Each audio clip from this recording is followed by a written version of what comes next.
So இந்த படிப்பு வந்து உங்களால் நிறைய வந்து ஃபோக்கஸ் பண்ணி படிக்க முடியலன்னு வரக்கூடியது ஹெட்டேக். செகண்டரியாக வந்து அந்த ஃபோக்கஸ் பண்ணி படிக்க முடியாததுக்கு வந்து நிறைய காரணங்கள் இருக்கும். ஒன்று வந்து உங்களுடைய காம்ப்ரிஹென்ஷன் சொல்லக்கூடிய சைக்கலாஜிக்கல் காம்ப்ரிஹென்ஷன் மிஸ் ஆயிடுச்சுன்னா உங்களால் வந்து எதையுமே பார்த்துக்கிட்டே இருக்க முடியாது, தவிர உங்கள் மைண்டு ரீட் ஆகாது, உங்கள் மைண்டுக்குள்ளே ரீடிங் உள்ளே போகாது. ஸோ இதெல்லாம் நீங்கள் புரிஞ்சுக்கணும். அதனால் படிப்புங்கிறது வந்து உங்களுக்கு வெறுப்பாக இருந்துச்சுன்னா அது டிஸ்லெக்ஸியா, உங்களுக்கு படிப்பு வரலைங்கிறதுடைய நோக்கம் வந்து உங்களுக்கு கற்றல் சார்ந்த குறைபாடு. எங்களுடைய நிறுவனம் வந்து MSK life clinic foundation learning clinic வச்சிருக்குது. அது MSK லேர்னிங் கிளினிக். இது எதுக்குன்னா அகாடமிக், பிஸ்னஸ், பிஹேவியர், கார்பரேட், தென் டெவலப்மெண்ட், 4க்காக வச்சிருக்கோம். படிப்புங்கிறது வந்து மொழி சார்ந்தது.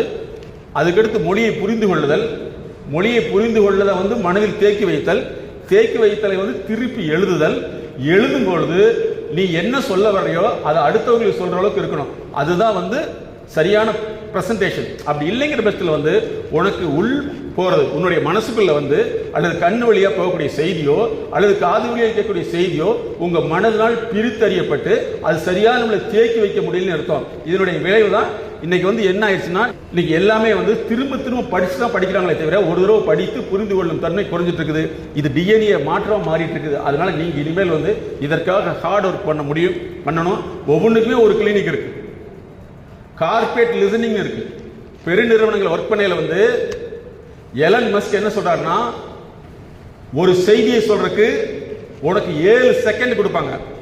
7 செகண்ட்ல உன்னால செய்தியை சொல்ல தெரிஞ்சா யூ வில் பி அப்பாயின்மெண்டட் சொல்றோம். ஒவ்வொரு கிளாஸும் வந்து உங்களுக்கு 45 நிமிஷம் நடக்குதுன்னா 45 நிமிஷம் வந்து உங்களால இருக்க முடியுதா, அவங்க கூட வந்து டிராவல் பண்ண முடியுதா, உங்க மைண்ட் உள்ள போகுதா? அப்போ உங்களுக்கு லிசனிங் அப்படின்னு சொல்லக்கூடியது இருக்கணும். ஹியரிங் வேற, லிசனிங் வேற. லிசனிங் உங்களுக்கு இருக்கணும், அவங்க சொல்றதை புரிஞ்சக்கூடிய தன்மை இருக்கணும், புரிந்ததை எழுதக்கூடிய தன்மை இருக்கணும். இதுல உள்ள முரண்பாடுகள் தான், இதுல குறைபாடுகள் தான் உங்களை வந்து படிப்பதை வெறுக்க வைக்குது. படிப்புங்கிறது போக முடியல.